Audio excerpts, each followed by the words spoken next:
हंसराज रहबर ने लिखा है, इतिहास विज्ञान है और विज्ञान को तथ्यों के आधार पर समझा जा सकता है, सत्य तक पहुंचा जा सकता है। कुछ लोगों के लिए इतिहास सिर्फ बीती हुई कहानी है, इसलिए वो उस पर मिट्टी डाल सत्य से अपरिचित रह जाते हैं। सिर्फ वो पढ़ पाते हैं जो वामपंथी इतिहासकार हमें पढ़ाना चाहते हैं। कुछ लोग तो इतिहास सिर्फ प्रश्न पत्र के उत्तर लिखने के लिए ही पढ़ते हैं। हमें हमारा इतिहास जानना उतना ज़रूरी है जितना गाड़ी चलाते वक्त मिरर से पीछे, दाएं, बाएं और आगे देखना ज़रूरी होता है। अगर आप आंखें बंद कर लें और असावधानी बरतने लगें तो रास्ते में होने वाली दुर्घटना से शायद आप अपरिचित, अनभिज्ञ नहीं होंगे। कुछ लोग कहते हैं इतिहास के मुद्दों को क्यों कुरेदना, जो हो गया सो हो गया। नहीं, जो हो गया सिर्फ वही नहीं हुआ, उस घटना ने और उससे जुड़ी जानकारी आप में बहुत सारे बदलाव ला दिए हैं। अभी भी वक्त है, सत्य को जानो, परखो और जो गलतियां लगातार कर रहे हो उसे बंद करो।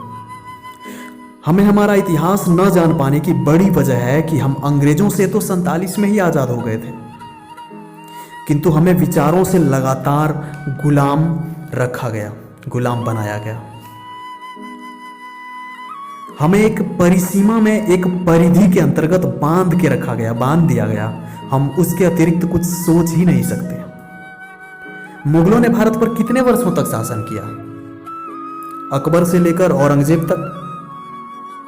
उसके बाद मुगल सिमटते चले गए, लेकिन पूरा मध्यकालीन भारत इन मुगलों पर ही वामपंथियों ने टिका दिया। महान राजा विक्रमादित्य को काल्पनिक बताने की इतिहासकारों ने पुरजोर कोशिश की, जिन्होंने विक्रम संवत चलाया था। सर्वशक्तिशाली राजा समुद्रगुप्त के बारे में नहीं पढ़ाया गया, जिसके भय से बड़े बड़े राजा महाराजा बिना युद्ध किए इनकी अधीनता स्वीकार कर लेते थे।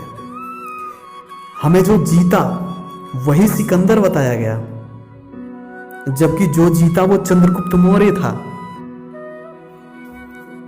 महान सम्राट अशोक का इतिहास नहीं पढ़ाया गया।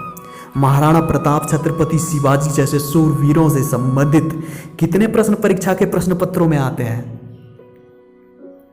और फिर भी लोग नसीहत देते नहीं थकते कि गड़े मुर्दे क्यों उखाड़ना। हमें गड़े मुर्दे उखाड़ना है और तह तक जाना है। हमें जानना है सच्चाई क्या था, सच्चाई क्या है। इसलिए मैं कहता हूं, इतिहास को सिर्फ पढ़ने के लिए नहीं पढ़ें, समझने के लिए पढ़ें, सत्य को जानने के लिए पढ़ें, स्वतंत्र होकर पढ़ें, दबाव में आकर नहीं। ध्यान रखें, आप सत्य ढूंढ रहे हैं, एग्जाम्स में आने वाले वस्तुनिष्ठों का हल नहीं। जय श्री राम।